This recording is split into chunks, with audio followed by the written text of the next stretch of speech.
can tell you that I read every book. I mean every book and when on she parenting. Said she read, that means I had to like surrogate read. Because everything Frances reads, I have to hear about. Yes. When I was pregnant, I read every book. The old books, the new books. Tiger Mama, Panther Mama, Elephant Mama. And then I tried to let that inform me about what type of parenting style I wanted to have. And yet I still heard come out of your mouth, I know you aren't going to talk to your mama like that. Yes, you did. Yes, you did. Yes, you did. Well, every parent has a different style of bringing up their kids, and everyone has an opinion on that style. Especially those of us without children. Yes. Attachment parenting often requires around-the-clock care, and for most parents, this may not even be realistic. Yes. Something they can do. Yes. Well, here are some of the things attachment parents do, all right? Yeah, they carry their baby in a sling or holding them as much as possible. Yeah. That doesn't seem so attachment-y to me. Well, they do. You literally Like all day wear long? your baby. Like a brooch? Like a brooch. It's like a baby. Wow. Yeah. That's an expensive brooch. Yes. It's going to be a really expensive brooch. Long-term breastfeeding, meaning as toddlers. I have known people who've done this. Yes, absolutely. It is an experience to watch a child walk up to its mother and ask. I've seen that. Yes. Co-sleeping, sharing their bed with their baby. I did that. When Abby was born, we had a co-sleeper next to the bed because I wanted to be able to reach for her and have her. Well, see, I always saw that as more convenient for the mama. It is. Baby right here. Right.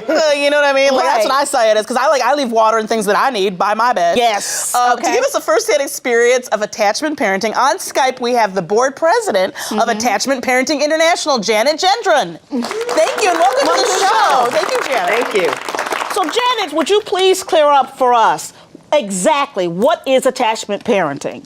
Well, attachment parenting is based in attachment theory, and attachment theory has to do with healthy connection and from infancy on through a child's younger years with parents, not just with the mother. And so if you have that connection and that healthy attachment, you lay the basis for good development later on. It's not a cause and effect exactly, but Attachment Parenting International has 8 principles that we believe in, and they're very general, actually. It's things like find balance in your daily life, find time for yourself as a parent to nurture yourself so that you're not just an absolute sacrificial lamb to your family. And then we do promote nurturing touch, and we do promote closeness with mother baby and father baby and siblings and baby, but we certainly don't say that you have to wear your baby 24/7 or never ever tell your child no. Well, what are some common misconceptions that people have? Well, that you never put your baby down, that you never tell your child no, that you breastfeed until the child goes to a junior high football game. Yes. Not the case. Right. There's a lot of good research that shows longer term breastfeeding past even 6 months is really healthy for a child's gut and the later on digestion.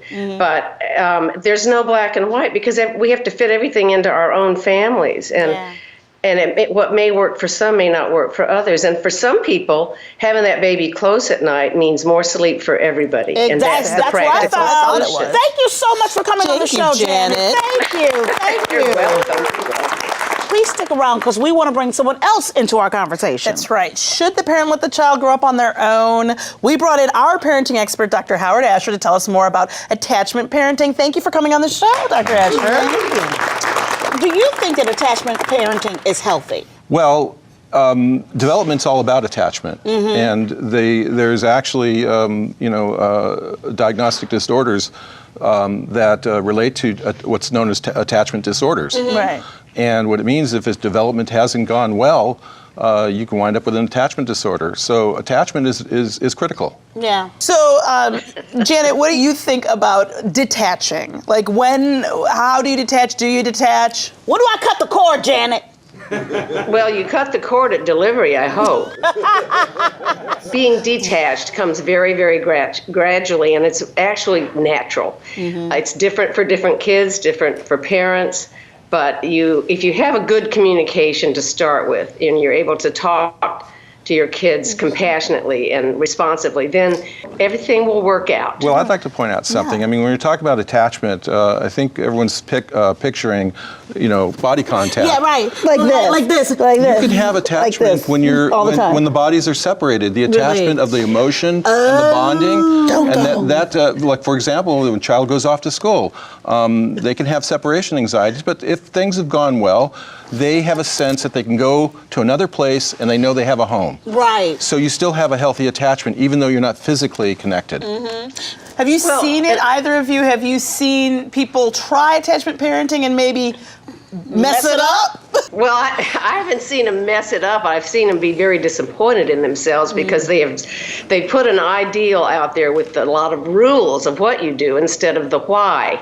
I mean, we don't want anyone to feel bad about being a mother or a father or a family member. And so if you lay guilt on anyone for any choices they've made, then I think that's not constructive. It's certainly not positive and sometimes extremely harmful. Yeah. It's a great point because a lot of parents, put a marker as to how they're supposed to be, and sometimes it's not a sensible marker, and the kid's fine, and the parents are going nuts. Yeah. Thank you, Dr. Asher and Janet, for coming. Me Time with Frangela.